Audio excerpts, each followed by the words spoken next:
Howdy y'all, and welcome back to another Longhorn tactile video, and I am more than happy to introduce you to the Fenix HM75R headlamp. With its dual power options and extended runtime, this headlamp ensures you'll never get left in the dark. Need powerful illumination for your work? It's no problem. Boasting a 1600 lumen output and reaching up to 243 yards, you'll have clarity in any situation. From the work site to caving and everywhere in between, it's got you covered with spotlight, floodlight, and red light modes. Plus, its intuitive rotary switch and proximity sensor makes operation a breeze. So that's enough of me yapping. Let's go ahead and check this light out.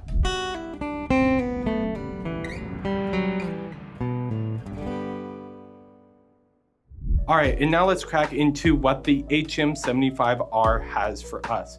First, the HM75R itself with a pre-installed ARB L18 3400 milliamp hour 18650 lithium ion battery, and right above that here we have the battery extender pack, which is going to have an ARB L21 5000 milliamp hour version 2 21700 lithium ion battery.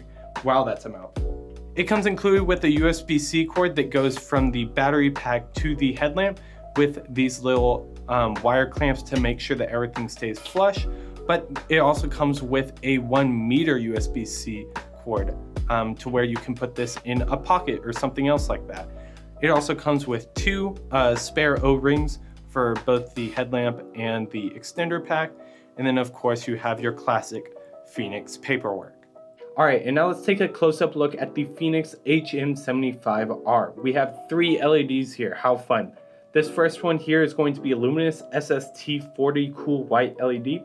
And then on the left over here, or at least my left, is going to be the 2 luminous SST20 neutral white LEDs. And then right here at the bottom is going to be one Osram GR QSSPA 1.23 red light LED.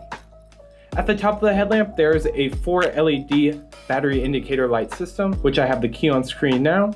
And as you can see, there's going to be 3 lit up right now, so it's going to be roughly 75% charged. Moving back here to the front of the headlamp, these are proximity sensors, these 2 little indents up here. And the proximity sensor on the HM75R is going to be a fair bit laggy. You can see my hand is in front of it and it takes a while for it to actually kick in and sense that there's something in front of it. But it definitely works as advertised, albeit a little bit slower than usual. On the right side of the headlamp, there's a rotary switch where you can switch through all of your different lighting modes. And then on the left side over here, there is the USB-C recharging port and the battery cap as well. Sadly, the headlamp itself is not going to be removable from this bracket. It's going to be built in. However, I do like the actual headband itself. It's going to be this perforated material with these reflective designs here on the side. It reminds me a lot of the In-U series coming from Nightcore, especially with that little silicone strip on the inside to help with grip. But this is going to be a very breathable and comfortable headband. And now looking at the included battery pack, it has these nice lanyard holes here at the top, as well as a brass button that has power indication, which I will have the key on screen now, as well as a USB-C port, which is 2-way, so you can charge it through here, as well as discharge from here as well, to any cord that takes USB-C. And so like the footage on here, you can charge your phone with it. It's pretty cool. The battery case also comes with this pre-installed C-clip, which you can put in a shirt pocket or just a regular pocket with the 1 meter USB-C cord. I mean, sky's the limit. But of course, it's going to work with the headband bracket as well, to where you can just slide it in like that, and then you're ready to roll.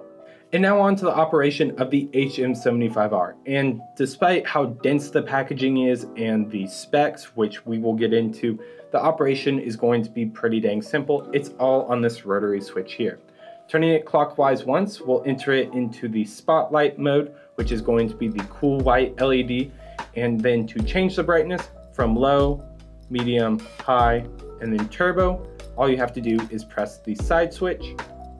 Turning the dial once more clockwise, you will enter into your high CRI, your high contrast floodlight, which will have low, medium, high, and turbo. And then turning the dial once more, you will enter into your red light, which has low, medium, high, and then flashing. All of these modes have mode memory, so if I were to turn the light on and cycle it up to its medium output, and then turn the light off, turn it back on, it will come back in its medium output. And from previous, you can see that it's on its medium, then high, low. And so medium output, low output, and then flashing red output. It'll remember it across the different lighting modes. However, if you have it on turbo for the spotlight or high CRI, it will default to the one previous. So it'll only remember high for both white light modes. And now really quick, I'm going to set up the battery extension pack on the back of this light, which you can first do by putting it in this bracket right here, preferably not upside down like I just tried to do. And then let's grab the USB-C cord. The locking mechanism definitely isn't the most intuitive, but if you line up the flat parts of the rubber bumper with the flat parts of the plastic, it's definitely a lot easier to line up. Like that, you can see how both of the parts are going to be flat to each other there. Lining it up with the USB-C port, you can see how there's definitely two overlapping oval shapes. You can press it in vertically like this here.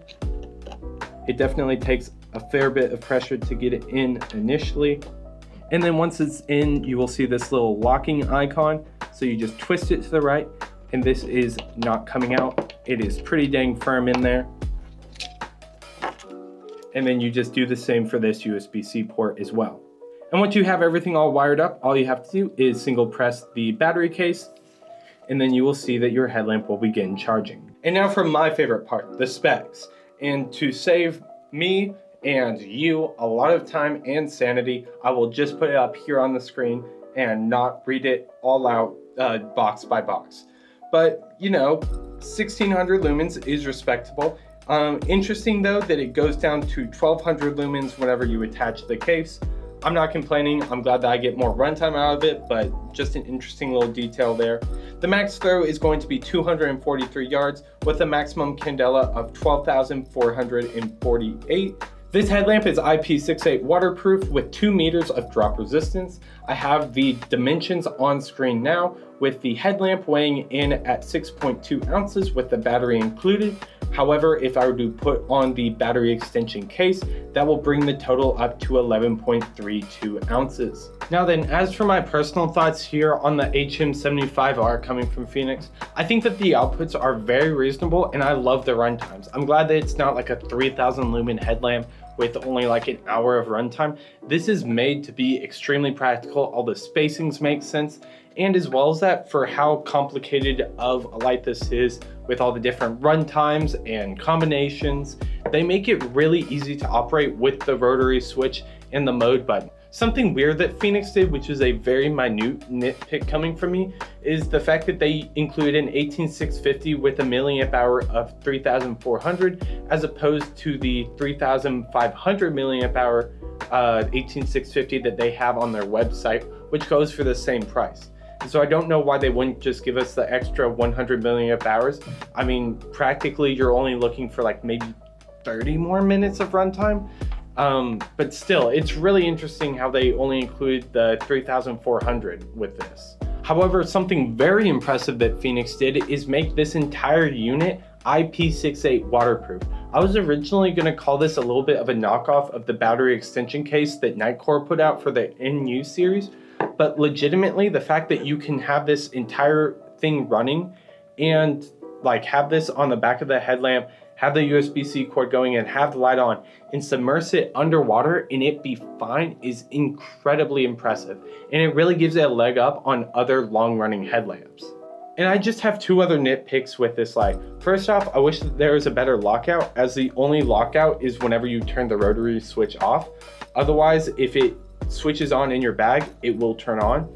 And even if you were trying to do the quarter unturn, the connections are so good in this light, as long as I just touch the tail cap against it, it will turn on. And secondly, this is going to be pretty dang heavy. I think the entire unit comes in at just around 12 ounces.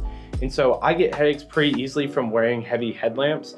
And the idea is this is going to last you all night, and it does, but it's still going to be heavy during the process.